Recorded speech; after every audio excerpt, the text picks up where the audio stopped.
Who are going to be the big winners and losers out of this after this clears away with Social Security and everything in America? Well, you already see it. I mean, when people say, "Oh, we're in a depression," I say, well, if your neighbor loses his job with a recession, if you lose your job, you're in a depression. Depression, yeah.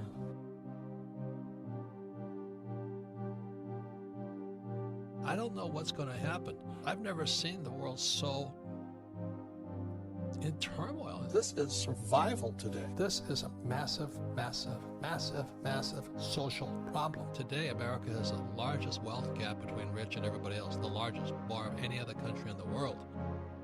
I can predict the motion of heavenly bodies like the earth, the sun, the moon, but I cannot predict the madness of people.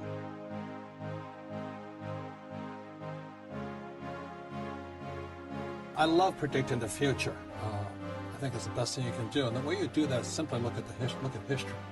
And history doesn't necessarily repeat, but it rhymes. So when I look at the comparison between Europe, China, and America, where would I rather be? America. I mean, you got to be nuts. In China today, they have 180,000 recorded riots already because their economy is crashing. See, the biggest supplier to Europe is China. And China, if euro goes down, China goes down, and the same with us. The difference between Europeans and Americans is significant if you understand basic economics. Fundamentally, the Greeks don't like the Germans. That'd be like you trying to tell your brother-in-law to save money. It's not going to work. You have a brother-in-law who's on the couch drinking all day long, partying, having a good time. He's got the babes and this and all that. And you tell him, hey, you better go to work because what? Well, that's the difference between Greek, in Europe and America. Those guys don't like each other. The Europe was doomed to fail in the first place. At least in America, the thing that we did, we became not a confederacy, but a democratic republic. In other words, a centralized government where people are Americans. See, Greeks are Greeks. They're not French. You may be a Texan, but you're first an American. I may be from Hawaii, but I'm first an American. And that psychological difference is the difference why European Union doesn't really have a prayer. Can't you imagine these Germans are a bunch of Nazis? They work hard to produce Volkswagens and all this other stuff.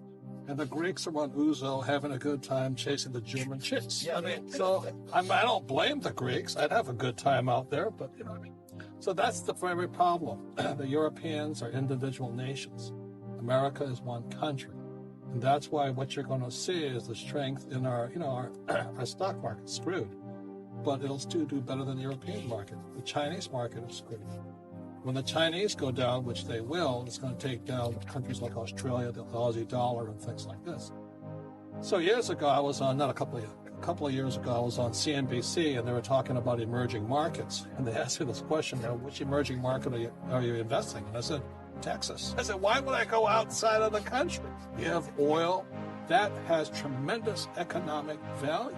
When you look at the demographics of the world right now, the United States is in fairly good shape. We're in trouble because of socialism, Social Security, Medicare. And those are structural problems that we will be facing in 5 years. But they'll still need a house. They'll still be burning oil. They'll still be eating McDonald's. It's still back to the basics. It's not rocket science. You don't need to go outside this country. Who are going to be the big winners and losers out of this after this clears away with Social Security and everything in America? Well, you already see it. I mean, when people say, oh, we're in a depression, I say, well, if your neighbor loses his job with a recession, if you lose your job, you're in a depression. Depression, yeah. That's how terrifying this economy is. This is survival today. The lucky thing for me was when I came back from Vietnam in 1973 and I found my dad. I was about 26 and he was in his 50s. He was unemployed. One of the biggest wake-up calls in my life. I sat there looking at him going, holy mackerel. Now, if there's no social, with this whole program started, if there is no Social Security and there is no Medicare, what are you going to do? And do it today. Don't wait till tomorrow. Don't wait 5 years. Do it today. I had it really easy. I graduated from school. There was a lot of high-paying jobs. Stock market was going up. Real estate prices were really cheap. You can buy a condo for $18,000 on the beach in Maui. You know, today you don't do that because the government has mismanaged our economy. And so you guys, younger guys, you have to be 10 times smarter than me. So I'm willing to pass on what I know to you, because what I see happening for you guys is, I hate to say this, but you guys are in trouble. And it's because not my generation, but the generation before is leaving a horrible economy for you. So if you're not, even if you go to college, it doesn't guarantee you'll do well. So this is what I see coming in the future. What I'm concerned about for the millennials, okay? M for millennials. It's a lot of you. But over here we have baby boomers, me.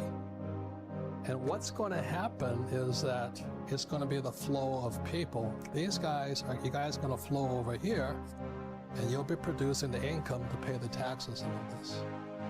These guys are going to come over here. We're going to be the biggest liabilities you've ever seen. They estimate that, and nobody knows the real number, but the estimations are this bill for all the social programs, the welfare programs, all the Social Security, retirement plans, and all this is estimated to be $265 trillion. You guys are going to have to pay for that. You have to pay taxes to pay for these guys. So that's why when I speak to young people and all this, I kind of joke around a lot, things like this. But this is a massive, massive, massive, massive social problem. Today, America has the largest wealth gap between rich and everybody else, the largest bar of any other country in the world.